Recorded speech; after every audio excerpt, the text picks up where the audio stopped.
안녕하세요. 현재 초등학교 3학년이 된 아들과 함께 부산에서 살고 있는 30대 후반 여성입니다. 모처럼 평일 휴무라 아이를 학교에 보내고 집에서 혼자 커피 한잔하며 쉬고 있네요.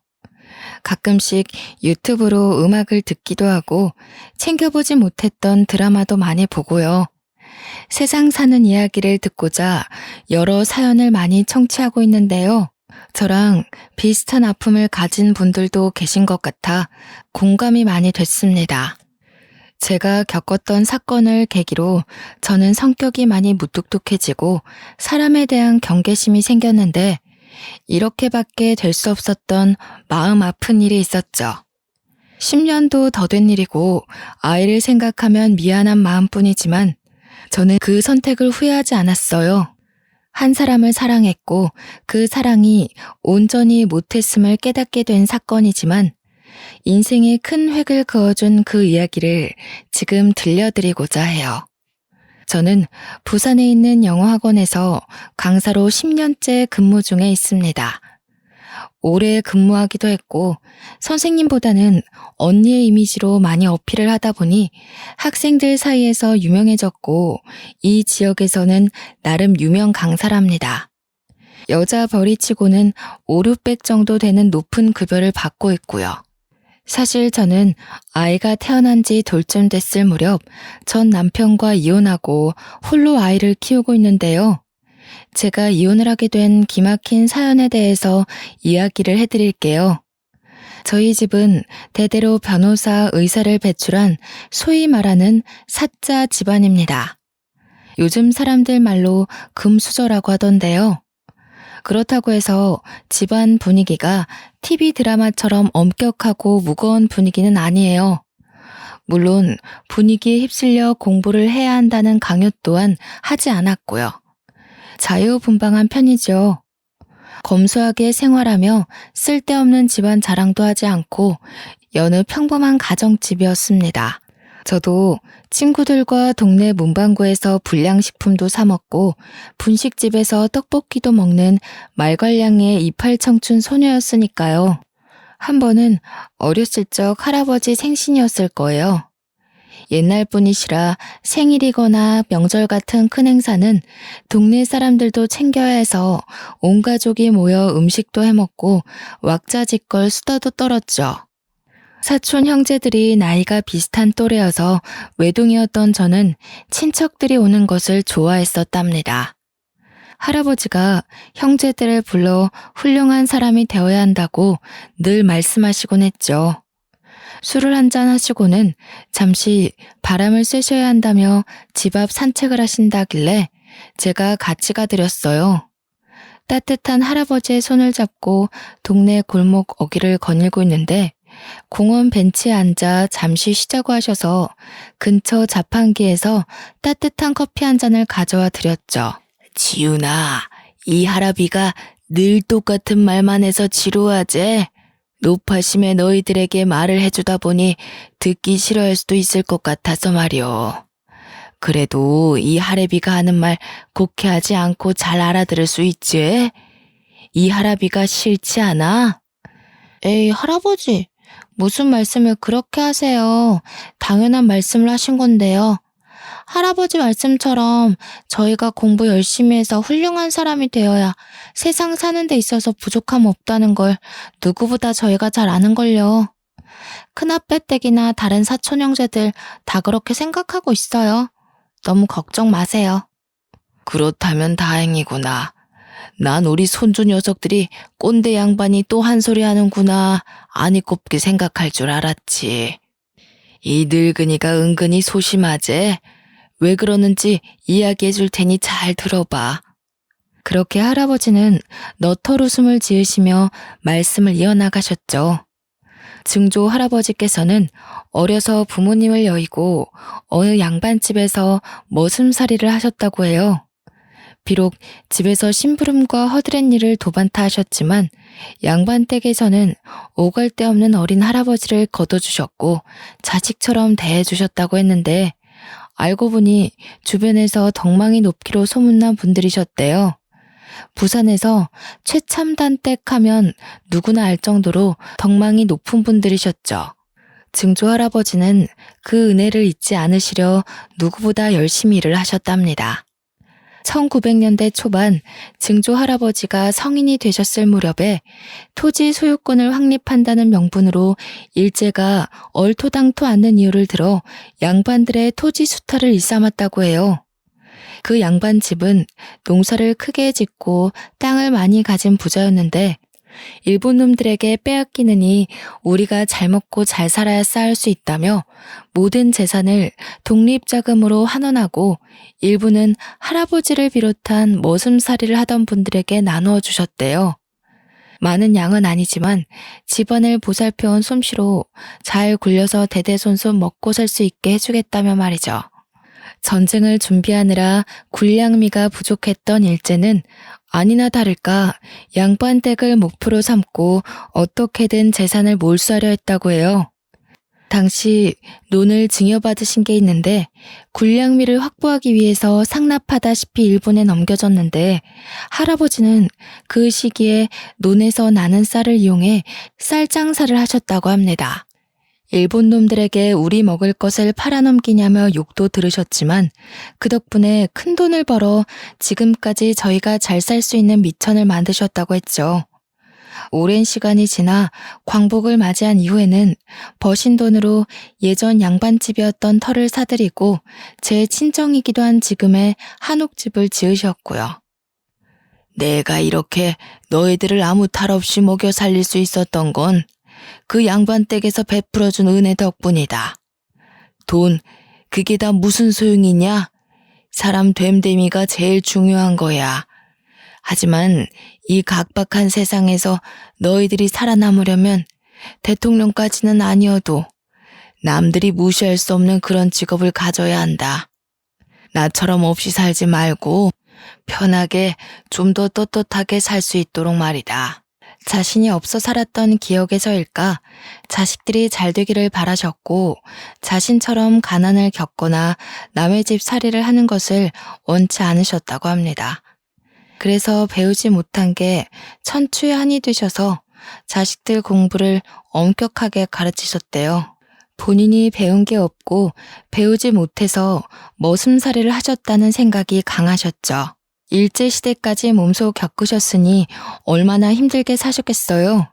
그게 할아버지 때까지 내려와 자식들에게 공부를 강요하는 분위기셨답니다. 강압적인 분위기가 싫었던 자유분방했던 아빠는 의사라는 직업 대신 본인이 하고 싶은 일이었던 검사가 되기 위해 법대로 진학을 하셨대요. 지금 제 부모님은 두 분 다 변호사신데요. 검사이셨던 아버지는 연수원 동기이기도 한 어머니와 함께 로펌을 차리려 검사직을 그만두셨죠. 부산에서 직원이 10명 정도 되는 작은 로펌을 운영 중이십니다. 친정 부모님은 법대생 시절 만나 졸업 후 오랜 연행 기간 후 결혼하셨어요. 아무쪼록 유복한 가정 환경에서 자란 저는 부족함 없이 유년 시절을 보냈고요. 지금 생각해보면 할아버지가 왜 그렇게 공부해라 하셨는지 이해가 될 것도 같네요. 지훈아, 요즘 고민이 많아 보이네. 고생 많지 우리 딸. 엄마 아빠는 우리 지훈이가 하고 싶은 일을 하면 좋겠다. 할아버지나 다른 어른들의 말은 중요하지 않아. 너의 의지가 제일 중요한 거란다. 항상 뒤에서 응원하고 있을 테니 너가 하고자 하는 일이 무엇인지 생각해보렴.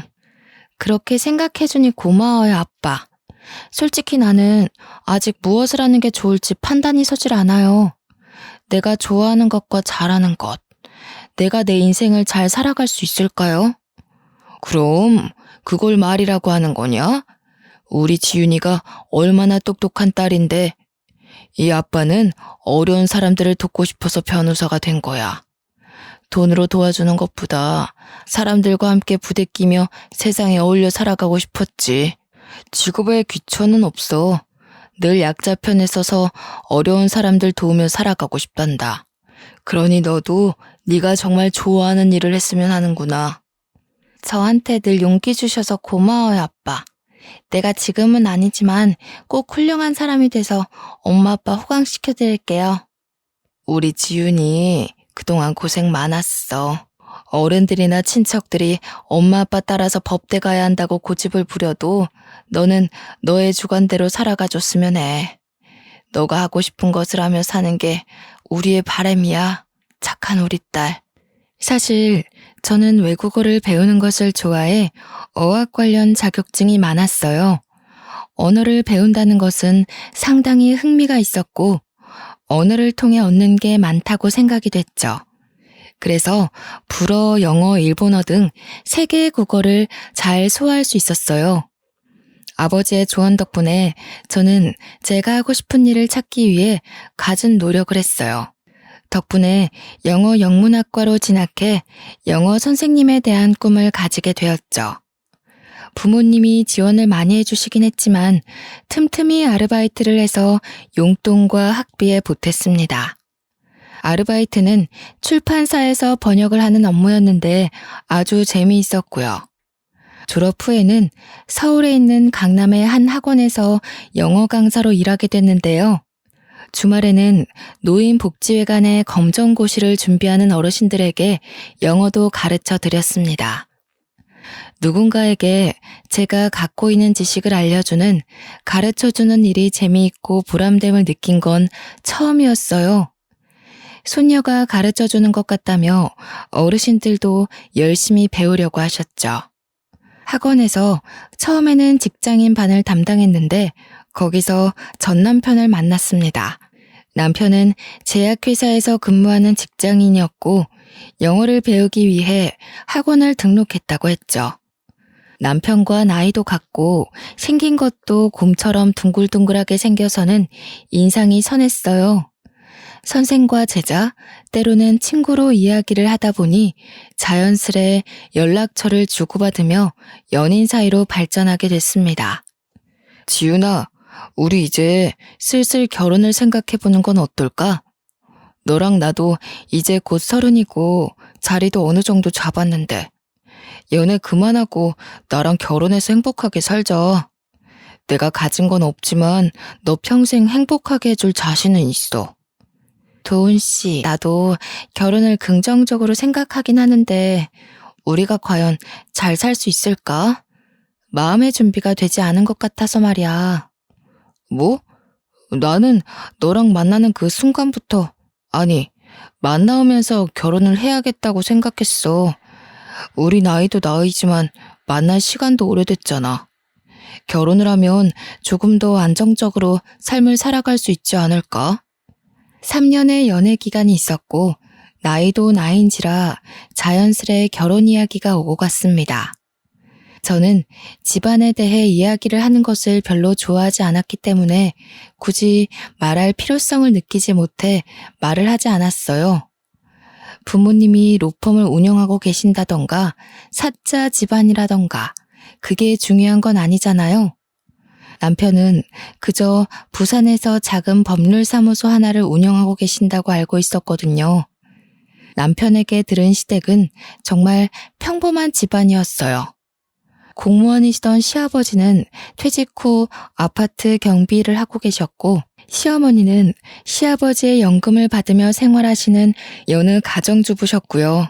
서울에 낡은 아파트를 한 채 갖고 계시고 노후 자금을 어느 정도 마련해 놓으신 상태라고 하셨습니다.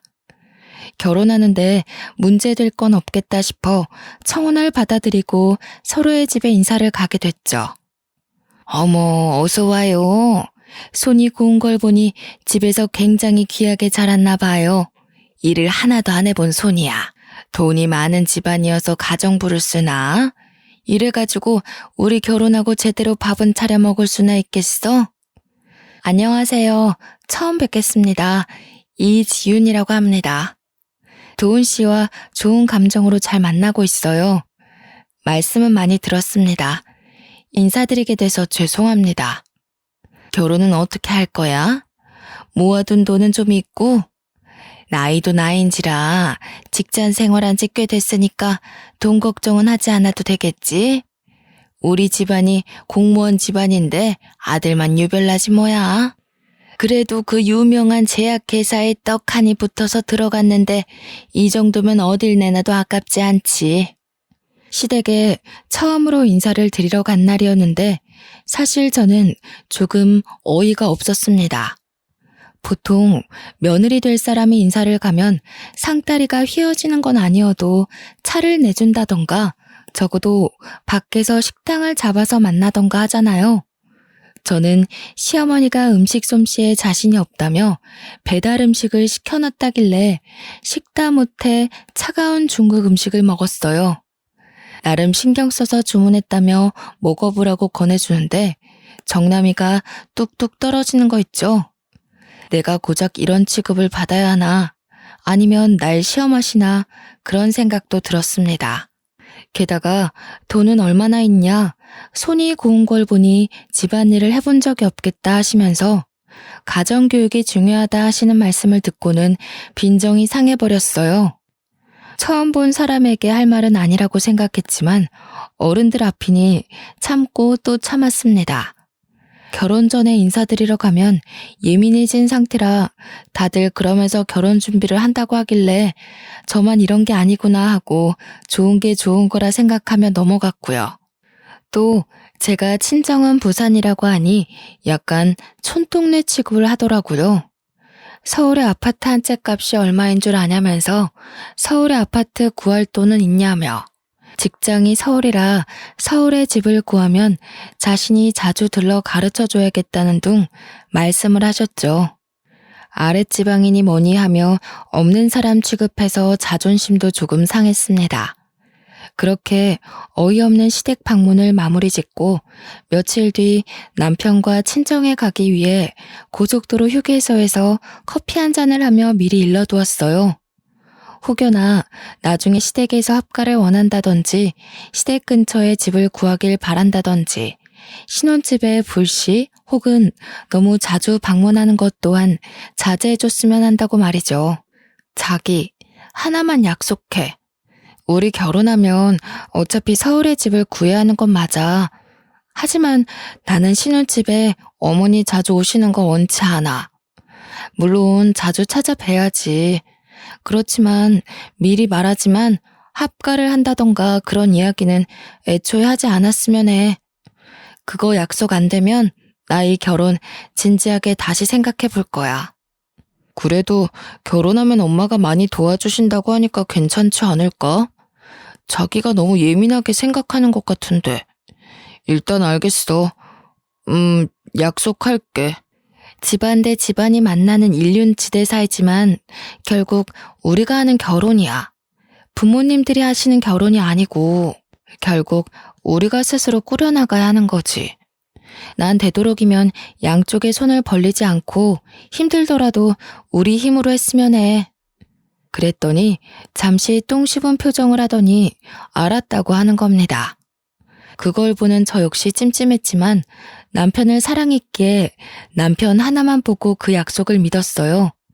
지금 생각해보면 저는 참 모질이었네요. 위에서 먼저 말했듯이 저희 집은 한옥집인데 서울에 있는 북촌 한옥마을 분위기라고 하면 아실까요? 증조할아버지 때부터 짓고 살아온 집터라 외관은 조금 낡았지만 고급스러움이 묻어나는 집이었습니다. 가끔은 방송사에서 드라마 촬영 장소로 문의도 많이 들어오기도 하고요. 남편은 저희 집 입구에서 조금 놀라는 표정을 짓더니 이내 건강한 모습으로 들어갔어요. 부모님은 잘 왔다며 살갑게 맞아주셨고 식사와 차를 대접해 주셨죠. 그제서야 남편은 우리 집안의 분위기, 재력 상황 등에 대해 대충 파악을 하는 눈치였어요. 막상 실제로 저희 집을 보니 예사집이 아니었구나 생각했겠죠. 신기하게도 저희 집에 인사를 다녀오고 난 뒤 남편과 시댁은 시간 끌 거 없다며 쇳불도 당김에 빼랬다고 결혼 진행을 서두르자는 뉘앙스를 풍겼습니다. 저는 남편과 양가의 손을 벌리지 않고 결혼 준비를 하고 싶었어요. 한사코 거절했는데도 불구하고 하나밖에 없는 소중한 딸에 결혼하는데 이 정도도 못해주냐며 반강제적으로 강남에 제 명의로 30평짜리 아파트 한 채를 마련해 주셨어요. 결혼 선물이라며 마음 쓰지 말라고 하셨지만 저는 받기만 하는 것 같아 죄송할 따름이었습니다. 미리 신혼집에 들여놓을 혼수를 보러 다니는데 시어머니는 이런 게 좋다더라, 저런 게 좋다더라 하며 혼수를 두기 시작했습니다. 나중에는 본인이 아는 사람이 있으니 알아서 구매하게 카드를 달라고까지 하셨고요.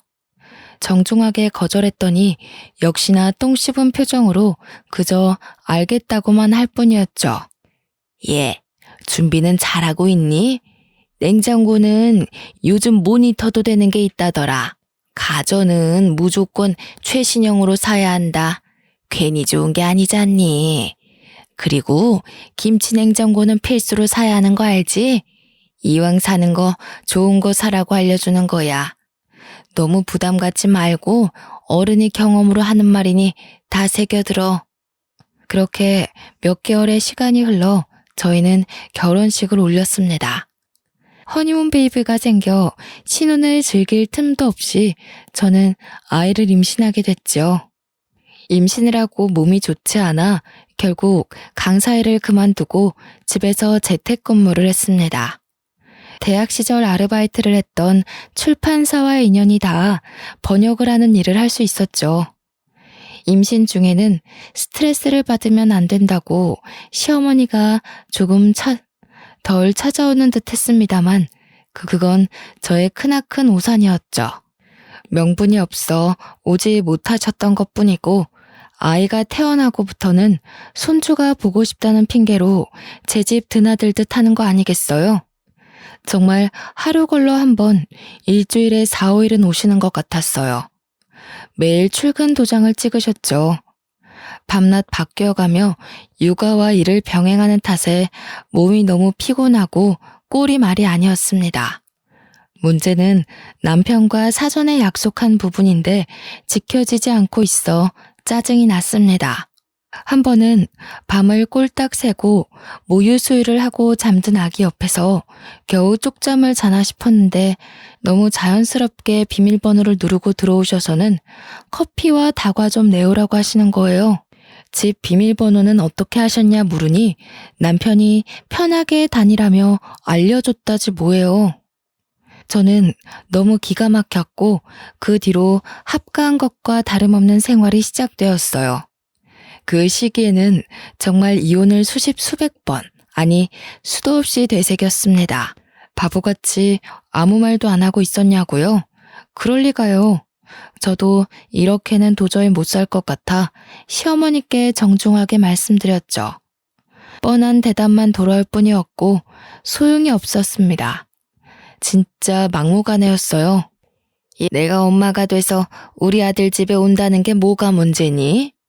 우리 귀한 손주 보러 오는 거니까 너는 너 볼일을 보면 되지 않니?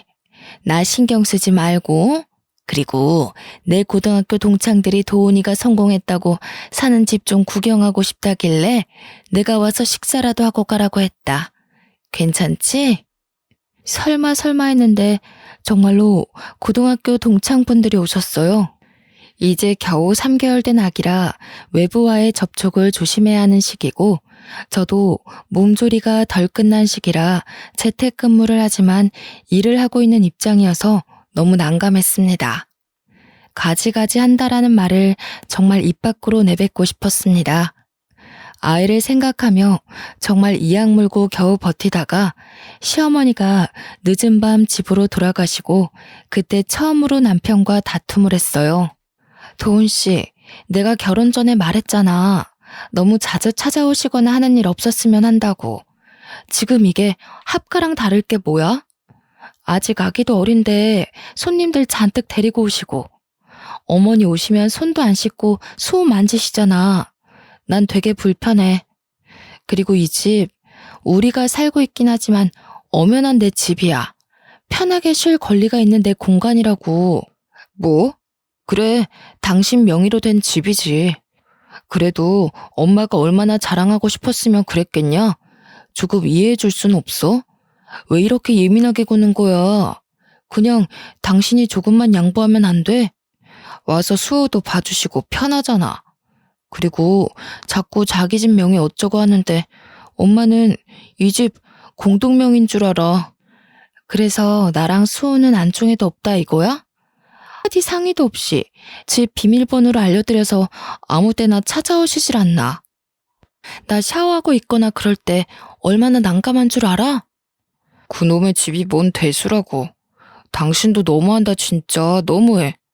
엄마한테는 내가 잘 말해 볼 테니까 당신도 조금은 이해해줘. 집 얘기를 하자 남편의 표정이 어두워지더군요. 제 집이라는 사실에 자존심이 상했는지 시어머니께는 저희가 모은 돈 그리고 남편이 대출을 받아 마련한 집이라고 거짓말을 했나 보더라고요. 그러니 그렇게 시어머니가 찾아오실 수밖에요. 며칠이 지나고 모유 수유를 하고 있는데 아니나 다를까 비밀번호를 멋대로 누르고 들어오셨어요. 오자마자 드라마에서 보던 잔소리를 시전하시는 게 아니겠어요? 저는 대꾸할 힘도 없어 그저 대답만 하고 있을 뿐이었어요. 아니, 대답하고 싶지 않았죠. 예, 아무리 애보고 일한다 치지만 집안 꼴이 너무 엉망이지 않니? 시애미가 왔는데 가만히 앉아서 왔냐고 대꾸라도 해야 하는 거 아니니? 모유 수유는 또 자세가 왜 그 모양이야. 다 하면 저녁 준비 좀 하거라. 오늘 볼일을 좀 보고 왔더니 너무 배고프다 얘.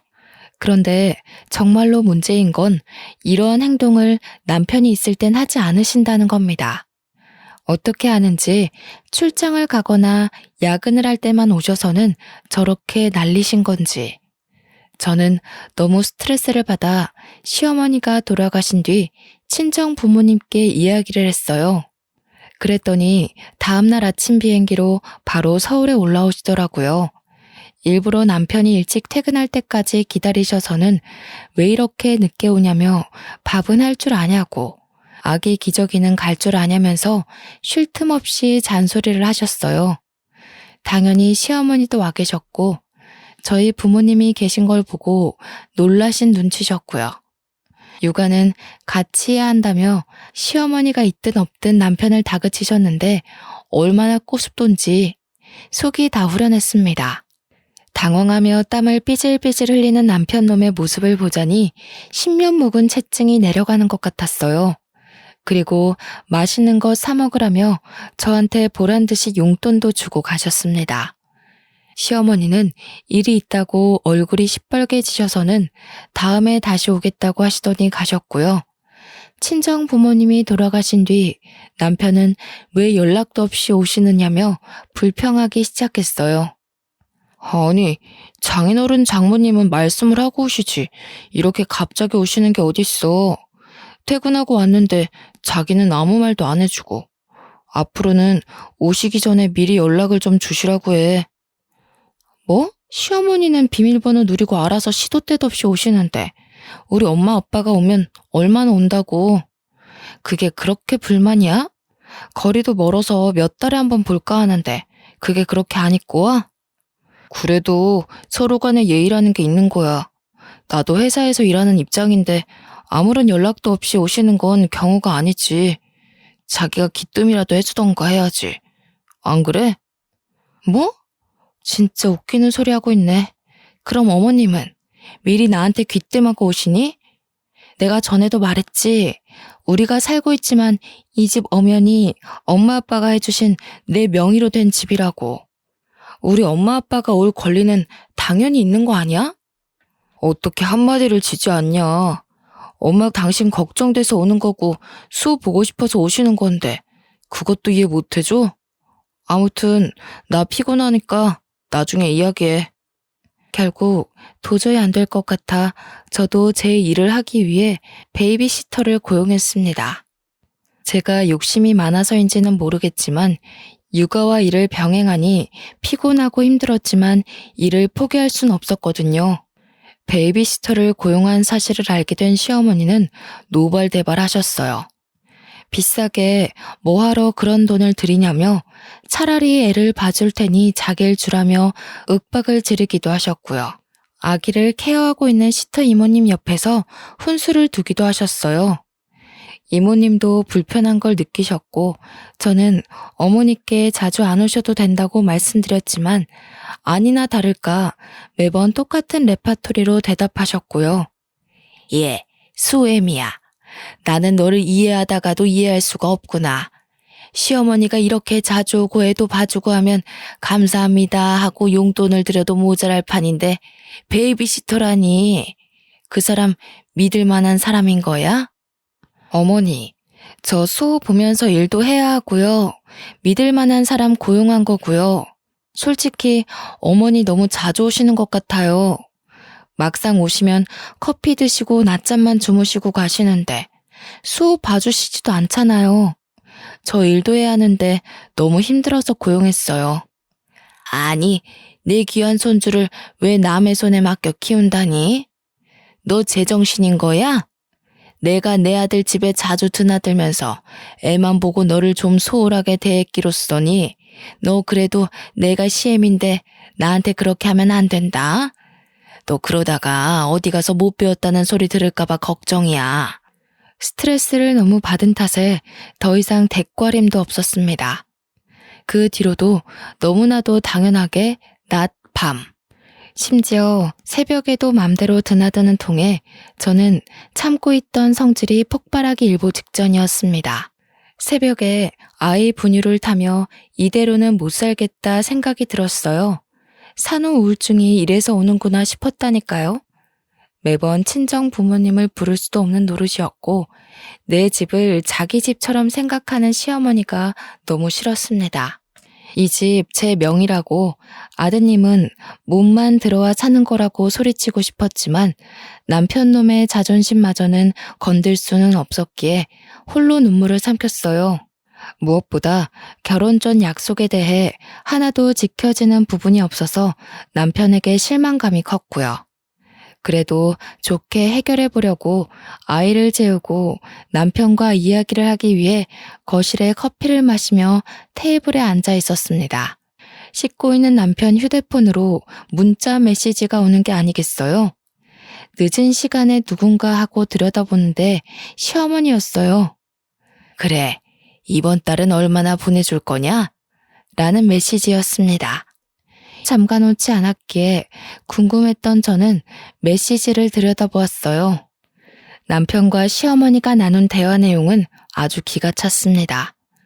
결혼하고 혼인신고하고 아이까지 있으니 지가 뭘 어쩔 거냐면서 심호알기를 우습게 한다는 둥, 돈만 많으면 뭐하냐며 저를 흉보는 메시지가 가득했거든요. 더군다나 수시로 돈이 빠져나간 출금 기록 문자들도 덜어 있었고요. 혹시 몰라 빠져나간 내역을 살펴보니 공동생활비 통장이었습니다. 남아있는 금액도 너무 터무니없었지만 매번 적게는 몇십만 원, 크게는 몇백만 원이 출금된 기록을 보고 화가 났어요. 그것도 시어머니 이름으로 된 계좌로요. 너무 기가 막힌 탓에 남편이 나오자마자 쏴붙였어요. 자기, 이거 뭐야? 우리 모은 돈 다 어디 있어? 왜 나한테 한마디 상의도 없이 돈을 쓴 거야? 어디에 썼어 도대체? 이 통장에 왜 이거밖에 없냐고. 설명을 좀 해봐. 그게 사실 엄마 드렸어. 전세금 올려달라는데 돈이 없다고 하셔서 조금 보태드렸고. 그리고 생신이신데 필요한 거 샀으라고 용돈도 드리고. 하나밖에 없는 아들인데 뭐라도 해드려야 하지 않겠어? 그걸 말이라고 해?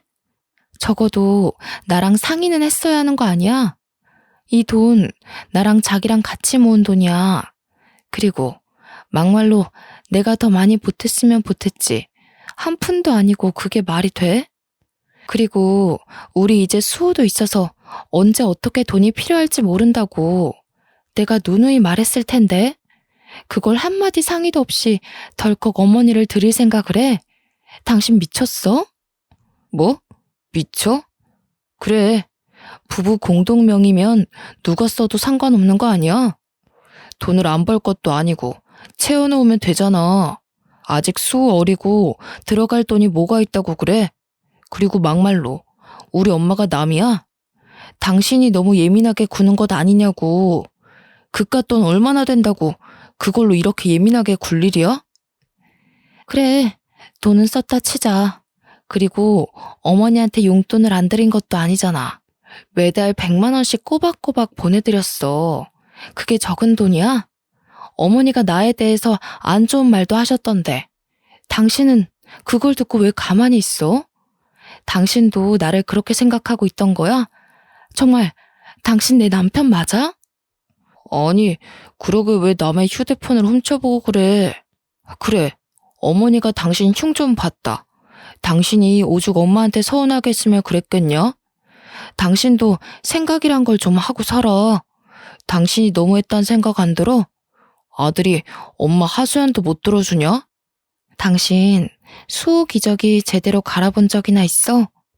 야근한다고 늦게 들어와서 피곤하다고 씻고 자버리고. 그래, 그래도 이해했어. 피곤할 테니까. 그런데 나는 제대로 씻을 시간이라도 있었니? 수호 깰까봐 씻으면서도 눈치 보고 막무가내인 어머니까지. 양심이 있으면 자기가 알아서 행동해야 하는 거라고. 내가 어디까지 이해해야 돼? 저는 말도 안 통하고 도저히 안 되겠다 싶어 바로 친정 부모님께 전화했어요. 더 이상 같이 못 살겠다고 짐 싸서 떠날 테니 당장 저를 좀 데리러 오라고 소리쳤죠. 다음날 아침 일찍 비행기를 타고 오셨고 어떻게 된 일이냐며 남편과 저를 나무라기 시작했습니다. 싸움의 전말을 알게 된 부모님은 격노하셨고 무릎 꿇고 앉아있던 남편의 뺨을 때렸습니다. 자네, 내가 그렇게 안 봤는데 실망이 크네. 밖에서 일한다는 이유로 육아에 가담 안 하는 것도 다 이해했어. 남자로서 그럴 수 있다. 100번 1000번 이해했네. 사돈어른 오시는 것도 이해했고 우리가 멀리 사니 사돈어른이 자주 오셔서 봐주시겠거니 좋게 생각했어. 하지만 이건 너무한 거 아닌가? 이게 상식적으로 납득이 가는 일인가? 자네도 입이 있으면 말을 해보란 말이야. 내 귀한 딸 데려다가 고작 이렇게 살려고 결혼했어? 친정아버지는 평소 사람은 사람에게 잘해줘야 한다며 화조차 잘 안 내는 분입니다. 함부로 사람을 대해선 안 된다는 생각을 하신 아버지인데 하나밖에 없는 딸이 이런 수모를 겪고 있으니 화가 머리끝까지 나신 거였죠. 아버지는 남편을 시켜 당장 시어머니로 오시라고 했어요. 잠시 뒤 시어머니는 익숙하게 비밀번호를 누르고 들어오시며 신경질을 내셨어요. 그 모습을 보고 저희 부모님은 기막혀 하셨습니다. 아니 사돈, 이게 도대체 무슨 경우 없는 일입니까? 내가 내 아들 집에 자주 왔다 갔다 하는 게 그렇게 안 입고 와요? 너는 무슨 일인데 친정 부모까지 끌어들여서 아침부터 이사단을 만드니? 출가 외인이 어디서 친정에 고자질을 하고 그래? 못 배워먹은 짓이야 그거는. 사부인, 말씀 한번 잘하셨습니다. 그동안 있었던 일 네 다 들었습니다. 이 집 내가 지윤이한테 결혼 선물로 해준 지윤이 명의로 된 지윤이 집이에요. 그쪽 아들 집이 아니라요. 몸만 들어와서 사는 주제 큰 소리 칠 건 아니라고 봅니다만. 뭐? 그쪽 아들? 사돈, 지금 말 다 했어요? 이 집이 우리 아들 집이 아니면 누구 집이야? 웃기는 소리 하고 있어 정말. 당신이 뭔데 그런 소리를 하는 거야? 사돈 어려운 줄 모르시네. 나중에 시집살이를 얼마나 하려고 그러시나 뒷감당할 자신 있어요? 이 집 우리 지윤이 명의로 된 집 맞고요. 시집살이? 그거 더는 못하게 할 겁니다. 내가 변호사 짬밥만 몇십 년인데 어디 해볼 테면 해보세요 사돈. 내가 할 수 있는 조치는 다 할 겁니다. 조만간 김서방 앞으로 이혼 서류 보낼 테니 도장 찍을 준비나 하세요. 뭐? 변호사 그렇다고 누가 겁먹을 줄 알아? 변호사면 다 해요? 어디 해볼 테면 해봐요. 그에 비해 그 딸이라더니 따박따박 버릇없이 하는 게 네 친정아버지를 닮았었구나. 장인어른, 제가 잘못했습니다. 한 번만 봐주세요. 다시는 지윤이 고생시키는 짓 하지 않겠습니다. 봐서라도 한 번만 용서해 주세요. 잘못했습니다. 내가 자네를 지윤이 짝으로 받아준 건 사람 인품 하나 봤기 때문이야. 가진 거 없이 몸만 들어와도 있는 사람이 하면 된다고 생각했지. 돈은 문제가 아니었어. 자네 하나 믿고 하나밖에 없는 내 귀한 딸 시집 보냈는데 이런 취급 받으면서 산다고 하면 내 가슴이 얼마나 찢어지는지 아나? 자네 그렇게 하는 거 아닐세. 난 이 결혼 물을 테니 마음에 준비하고 있게. 얘 도훈아, 너 나한테 이 집 네가 산 거라며. 네가 모은 돈으로 대출 껴서 겨우 샀다며. 돈 별로 안 들어갔다고 마음대로 오라고 그랬잖아. 너 엄마한테 거짓말한 거니? 사실 그대로입니다. 이 집 지윤이 집이고 오늘 이후로 서로 볼 일은 없을 겁니다. 혹시나 용서라도 바란다면 꿈에도 꾸지 말게. 지윤이 너도 지금 당장 짐 싸. 자네는 지금 당장 사돈을 모시고 이 집에서 나가는 게 좋을 게야. 부모님이 변호사라는 사실을 뒤늦게 한 시어머니는 뒷목을 잡고 휘청거렸습니다. 엄포를 놓는 아버지 앞에서 꿀먹은 벙어리가 된 남편은 시어머니를 모시고 시댁으로 갔고요. 그 뒤로 더 말할 것도 없다며 앞으로 살 길이 내다 보인다고 바로 이혼 서류를 준비했죠. 저는 그 길로 부모님을 따라 간단한 짐을 챙겨 부산으로 내려가며 부동산에 신혼집을 내놓았습니다. 더 이상 살 가치가 없는 집이었고 부모님이 사주신 소중한 집이었지만 부모님도 그렇게 더럽혀진 집 더 이상 살 가치가 없다며 처분하라고 하셨어요. 시어머니는 그제서야 미안하다며 사과를 했지만 저의 결심은 변하지 않았고요. 저는 바로 이혼 서류를 준비해 남편의 짐과 함께 시댁으로 보냈어요. 남편은 미안하다며 시어머니와 함께 부산에 찾아오기까지 했지만 매몰차게 대했어요. 그동안 몰래 쓴 돈까지 뱉어내고 싶지 않으면 조용히 이혼 서류에 도장을 찍으라고 엄포를 놨죠. 처음에는 위자료와 재산 분할을 청구할 거라며 이혼 소송을 하겠다며 완강하게 버텼지만 저희 부모님이 누굽니까? 변호사시잖아요. 말할 형편되면 얼마든지 하시라고 엄포를 놓으셨죠. 그럴 형편이 되질 않았던 시어머니와 남편은 결국 이혼 서류에 도장을 찍었고요. 그 뒤로도 아이가 보고 싶다며 연락을 취해오긴 했지만 그조차 허락을 하지 않았습니다. 남편은 육아에 대한 기여도가 전혀 없었고 아이를 핑계로 어떻게 해볼 속셈인 걸 저는 뻔히 알고 있었기 때문이었죠. 1년쯤이 지났을 무렵 시아버지가 연락이 오셔서는 저에게 사과를 하셨고 아이의 근황이 궁금하다며 사진을 보내줄 수 없냐시길래 몇 장 보내드렸는데요. 시아버지는 고맙다며 괜한 못난 집안의 시집와 고생만 하다가 가서 자신이 미안하다고 다시는 연락을 하지 못하게 하겠다고 하셨죠. 사실 이혼을 하고 난 뒤에도 간간히 아이를 핑계로 남편과 시어머니가 연락을 해왔거든요. 어찌된 일인지 그 이후로는 시댁과 일체 연락을 하는 일이 없었습니다. 지금은 시간이 지나 저도 많이 안정이 되고 괜찮아졌는데요. 아이에겐 미안하지만 그때 이혼하지 않았으면 아마도 지금까지 불행하게 살았을 거예요. 아이에게 좋은 것만 보여주고 싶고 들려주고 싶은 거 모든 부모의 심정이잖아요. 아무쪼록 그 이후로 저는 부산에 정착해 살며 영어 학원 강사 일을 다시 시작했어요. 벌이도 괜찮고 나름 유명해지기도 해서 아이와 함께 만족하며 살고 있죠. 아빠의 빈자리를 느낄 만도 하지만 부족함 없이 키우려 제가 많이 노력하는 걸 아는지 아이는 엄마만 있으면 된다며 오히려 저를 위로해 줍니다. 사촌 형제들도 각자 결혼해 가정이 있지만 고맙게도 올케들이 서로 나서서 저희 아이도 같이 챙겨주고요.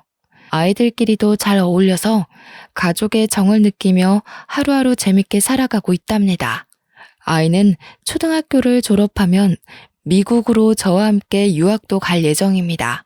저도 따라가 아이의 뒷바라지를 하며 이곳에서의 기억은 묻어두고 올 거고, 제가 좋아하는 영어 공부를 좀 더 해보고 싶기도 하거든요.